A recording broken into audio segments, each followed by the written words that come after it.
स्वजन मना चक्र क्रमेण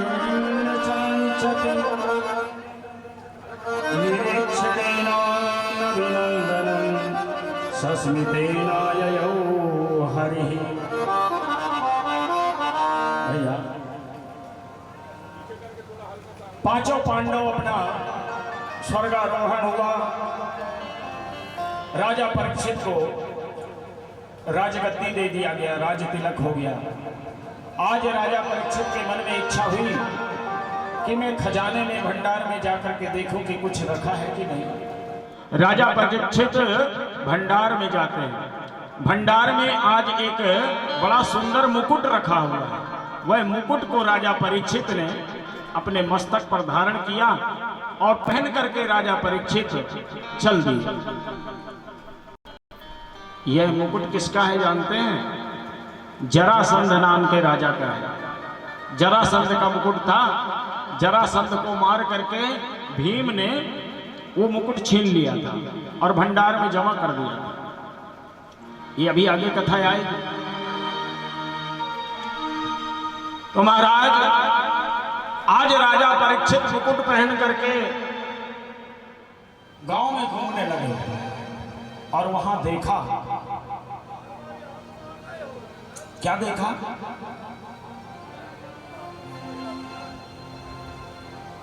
कि एक बैल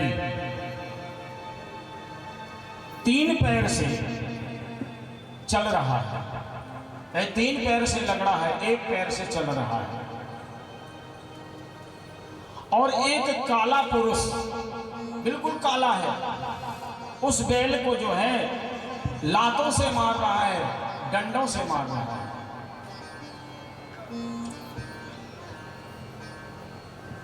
तो राजा परीक्षित ने ये देखा। राजा परीक्षित ने देखा और कहा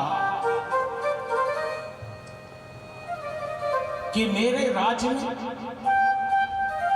एक तो 3 पैर से लगड़ा बैल और ये काला कलूटा पुरुष मार रहा है एक अबला को। कौन हो तुम? 2-4 बार आवाज लगाया राजा परीक्षित ने। तब वह बैल जो है राजा परीक्षित के पास में गया और कहा, वो बैल की महाराज में धर्म है। कलयुग में 75% धर्म नष्ट हो गया, 1% बचा है।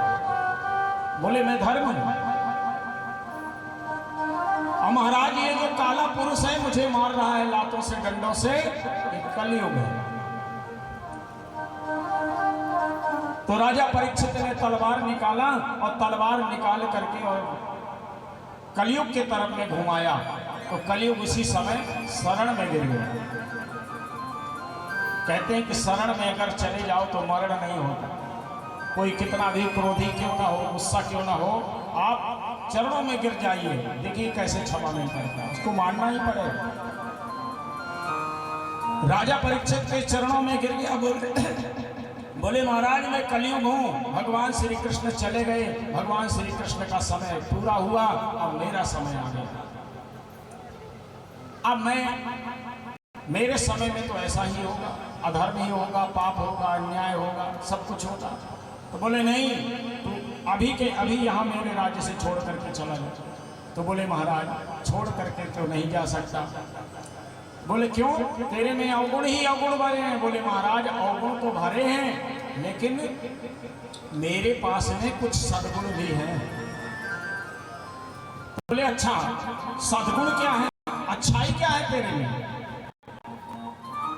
बोले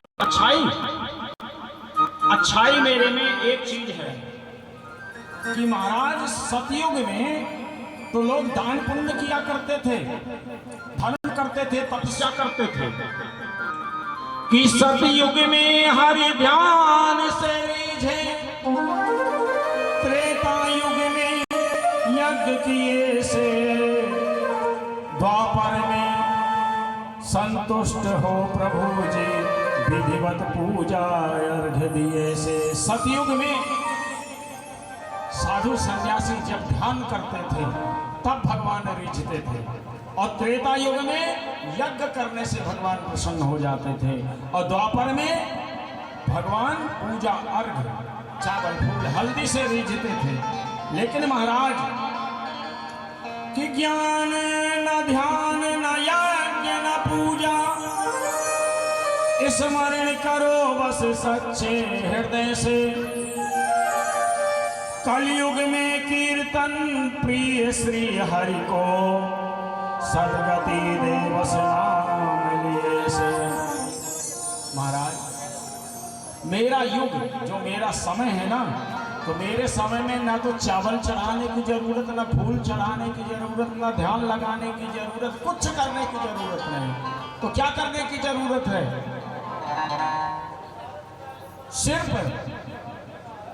राम नाम का जाप करिए। नाम संकीर्तनम यस्या सर्व पाप प्रणाशनम। सिर्फ नाम, राम का नाम जप भर करेंगे तो सारे पाप कलयुग के नष्ट हो जाएंगे। महाराज कि सहज सहज कलिकाल की जिसमें मुक्ति लिए बस नाम लिए से। महाराज अगर परमात्मा का एक बार सच्चे हृदय से हम नाम भर ले लें तो सहज में मैं मुक्ति दे देता हूं। कलयुग में कोई कुछ ना करे, परमात्मा का नाम ले। तो महाराज कि कलयुग केवल नाम आधारा, कलयुग केवल नाम आधारा, कलयुग केवल नाम आधारा, कलयुग केवल नाम आधारा। सोमारे सोमारे नर उतरे पारा, सोमारे सोमारे नर उतरे पारा। महाराज मेरे राज में तो सिर्फ भगवान का जाप कर लो, नाम ले लो, सीताराम सीताराम कर लो, उसी में मैं उद्धार कर दूंगा। बहुत सरल हो। उसी समय परीक्षित जी ने कहा कि ये सबसे अच्छी बात है, तुम्हारे में सारे दोष हैं लेकिन एक अच्छाई है, इस अच्छाई के कारण से तुम्हें मैं छोड़ता हूं, लेकिन तुम जाओ, तुम कुछ जगह पे वास करो, गलत जगहों में वास करो। राजा परीक्षित ने कलयुग को सब बुरी बुरी जगह दे दिया। बोले महाराज ठीक है, आप ही बता दो कि मैं कहाँ रहूं। आप बताइए कि मैं कहां वास करूं। राजा परीक्षित ने कहा कि द्यूतपानम श्रियासोनम यत्रा धर्मश्चतुर्विधा। कलयुग को 4 जगह दिया। बोले द्यूतम हे कलयुग, जहां जुआ खेला जाता है, जहां जुआ खेला जाए वहां तुम्हारा वास हो जाए। बोले ठीक है महाराज। बोले पानम, बोले जहां मदिरा पी जाती हो, शराब जिस घर में या जिस जगह बेची जाती हो, ऐसी जगह में तुम्हारा वास हो जाए। बोले ठीक है महाराज।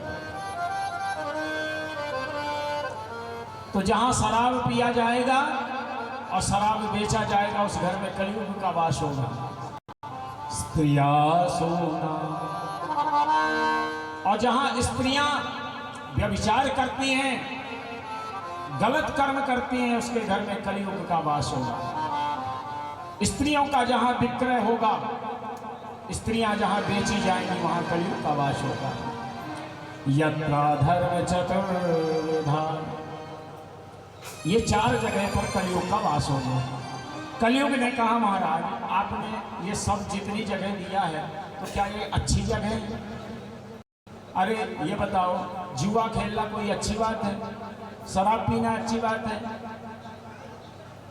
क्या व्यभिचार कर्म में जाना अच्छी बात है? आपने सब जगह नदी दिया है महाराज, कम से कम एक तो अच्छी जगह दे दो। राजा परीक्षित ने कहा तुम अपने मन पसंद की चीज बताओ, कहां तुम वास करोगे? तो बोले महाराज सबसे सुंदर तो होता है सोना। सोने में बांस दे दूं। तो राजा परीक्षित ने कलियुग को सोने में बांस दिया। बोले लेकिन मैं तुम्हें सोने में बांस जरूर देता हूं, लेकिन एक बात ध्यान रखना, पाप से, चोरी से, अधर्म से कमाया हुआ जो सोना है उसमें तुम्हारा वास होगा। अधर्म से, चोरी से, पाप से जो सोना होता है उसमें कलियुग का वास आ जाता है। तुम अगर 1 तोला चुराओगे तो 10 तोला वो लेकर के चला जाएगा। उसी समय जैसे राजा परीक्षित ने कलियुग को कहा सोने में वास हो जाए, उसी समय कलियुग जो है फटाक से चढ़ गया, राजा परीक्षित के सिर पे बैठ गया। क्यों? क्योंकि राजा परीक्षित मुकुट पहने हैं सोने का, और वह मुकुट छीना हुआ है, कमाया हुआ नहीं है। तो राजा परीक्षित के सिर पे चढ़ गया, और कहते हैं जिसके सर पे कलियुग सवार हो जाता है तो उसकी बुद्धि भ्रष्ट हो जाती है, गलत कर्म करने लगता है, नीच संगति करने लगता है। राजा परीक्षित इतना, देखिए पांडवों के वंश का होते हुए भी आज राजा परीक्षित के हाथ से गलती हो गई। राजा परीक्षित घूम जंगल में शिकार खेलने के लिए गए और उनको प्यास लगी, तो लोमस ऋषि की कुटिया में पहुंचे और राजा परीक्षित ने देखा कि पानी की कुछ व्यवस्था हो जाए। लोमस ऋषि बढ़िया ध्यान लगाए हुए थे, ध्यान लगा करके बैठे थे। राजा परीक्षित ने सोचा कि ये जो महात्मा है ये मेरे को देख करके नाटक कर रहा है, आंख बंद किया हुआ है कि पानी ना देना पड़े। महाराज पानी पिलाओ। महात्मा बैठे रहे, नहीं हिले डोले। तो राजा परीक्षित ने सोचा कि मैं देखता हूं, अगर ये सही में तपस्या कर रहा है तब तो कुछ नहीं, और अगर ये नाटक कर रहा है तो अभी भागेगा। तो वहीं एक मरा हुआ सर्प पड़ा हुआ, मरा हुआ सांप। तो राजा परीक्षित ने अपने बाण से उठाया सांप और मरा हुआ सांप गले में डाल दिया महात्मा। जब कलियुग सवार हो जाता है तो हम संतों का अपमान करने लगते हैं, माता पिता का अपमान करने लगते हैं। जो माता पिता का अपमान करने लगे, संतों का अपमान करने लगे और दूसरों का बुरा सोचने लगे, समझ नहीं ना उसके घर में कलियुग आ गया। अब जैसे गले में सर्प डाला, राजा चला गया। उसी समय श्रृंगी ऋषि, उनके पुत्र थे लोमस ऋषि के पुत्र श्रृंगी ऋषि नहा करके स्नान करके आए, और जब देखा कि मेरे पिता के गले में सर्प डाला हुआ है, गुस्सा आ गई, अरे पिता के गले में कोई मरा हुआ सर्प डाल दिया। तो बोले सप्त में तक्षके हनि, जिसने भी मेरे पिता के गले में मरा हुआ सर्प डाला है, यही सर्प आज से 7वें दिन उसको तक्षक नाग बन करके डसेगा और वो मर जाएगा। इतने में लोमस ऋषि का ध्यान खुला। जब ध्यान खुला, लोमस ऋषि ने समझाया, बोले पुत्र तुमने ये क्या कर दिया? राजा परीक्षित ये पांडवों के वंशज हैं, उनको तुमने श्राप दे दिया। ये बहुत अच्छे राजा हैं, इनके राज्य में कभी कोई जनता को दुख नहीं हुआ, और तुमने श्राप दे दिया बिना सोचे विचारे। तो बोले महाराज मैं तो श्राप दे ही दिया, अब क्या करूं? बोले जाकर के तुरंत बताओ कि उपाय कर लें। उसी समय श्रृंगी ऋषि गए और राजा परीक्षित को बताया कि महाराज आपके पास कुल 7 दिन का समय है, आप 7 दिन के बाद में मर जाओगे। क्यों मर जाओगे? क्योंकि मैंने तुम्हें श्राप दिया है कि जो भी मेरे पिता के गले में सर्प डाला है मरा हुआ, 7वें दिन यह तक्षक नाग बन करके डसेगा। तो महाराज आप मुक्ति का साधन ढूंढ लो। अब राजा परीक्षित घबरा गया। राजा परीक्षित ने सोचा कि अब मैं क्या करूं। राजा परीक्षित ने अपने पुत्रों को राजपाट सब दे दिया और चले गए। कहां? गंगा जी के किनारे। गंगा जी के किनारे संतों से पूछने लगे, बोले महाराज अगर किसी को पता चल जाए कि हम 7 दिन के अंदर में मरने वाले हैं तो उसे क्या करना चाहिए? किसी ने कहा गौदान कर लो, तो दूसरे ने कहा कि भैया अगर किसी को पता चल जाए तो गीता सुन लो। किसी ने कहा सोना चांदी दान कर लो, किसी ने कहा जमीन जायदाद दान कर लो, किसी ने कहा यज्ञ कर लो।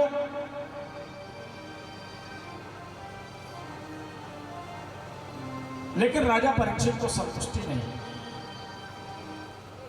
तो एक संतों की टोली चली जा रही थी। उन संतों से राजा परीक्षित ने प्रश्न किया, बोले महाराज, म्रियमाण व्यक्ति अगर किसी को पता चले कि मैं 7 दिन में मरने वाला हूं तो उसको क्या उपाय कर लेना चाहिए? 7 दिन में ऐसा कौन है जो मुक्ति दे दे? ऐसी कोई दवाई है? संतों ने कहा इसका उपाय तो सिर्फ एक के पास है, वो है सुखदेव जी। सुखदेव जी के पास में जाइए और उनसे प्रार्थना करिए तो वही तुम्हारा समस्या का हल करेंगे। बोले अच्छा। अब सुखदेव को कभी राजा परीक्षित ने देखा नहीं और राजा परीक्षित अब सुखदेव को ढूंढने के लिए चल दिए और मन में सोचते जा रहे हैं कि कौन ऐसा ब्राह्मण जो वेद का बखान करे, कौन ऐसा ब्राह्मण जो दंडियों से दंड ले। कौन ऐसा ब्राह्मण है जो वेदों का बखान करेगा और मुझे मुक्ति देगा? कौन ऐसा ब्राह्मण ऐसा मिलेगा जो दंडियों से दंड ले? कि कौन ऐसा ब्राह्मण जो जन्म से ब्रह्मचारी है, कौन ऐसा ब्राह्मण जो जन्म से भिखारी है। देखिए, इस लोगों के शब्दों में गौर जरूर करिए।